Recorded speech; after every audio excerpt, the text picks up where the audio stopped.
Was ist denn in mein Essen drin? Das darf doch nicht wahr sein.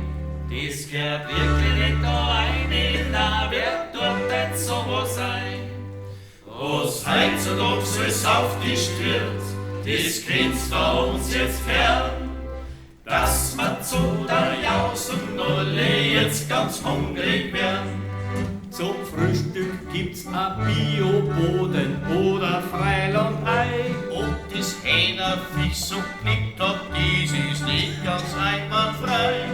Wer jedes Organ essen will, denk ich, was ist da drin?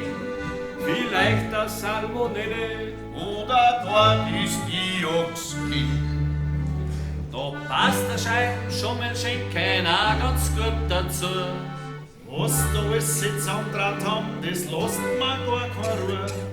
Und obendrauf noch ein Stückchen von dem analogen Chaos. Ganz ohne Milch und ohne Rahm, was ist das für eine Chance? und zum Mittag gibt's a langgereiftes altes Gammelfleisch. Schon Treibe und etikettiert zum Sonderschneiderpreis. Dazu Tomaten, Gurken und ein Grünheitbisalat, damit man auch genug Schwermetall Und Pestizide hat. Dann kauf ich mir ein Big Mac oder Chicken Nugget. Mitsamt die Borner und die Federn, das ist auch nicht nett. Zum Abschluss gibt's ein Meeresfisch, bevor der ausgelockt ist. Mit Überdosis Quecksilber und auch nicht mehr ganz frisch. Zur Jausen richte ich mir dann noch ein großes Wurstbrot her. Wurst vom Schwein, vom Rind, vom Pferd, vom Esel, dies weiß keiner mehr. Und ob das draufsteht, was da drin ist, das kann keiner sagen.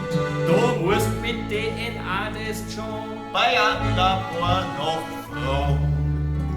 Dann kauf ich mir einen Quagelaufstrich mit Listerien.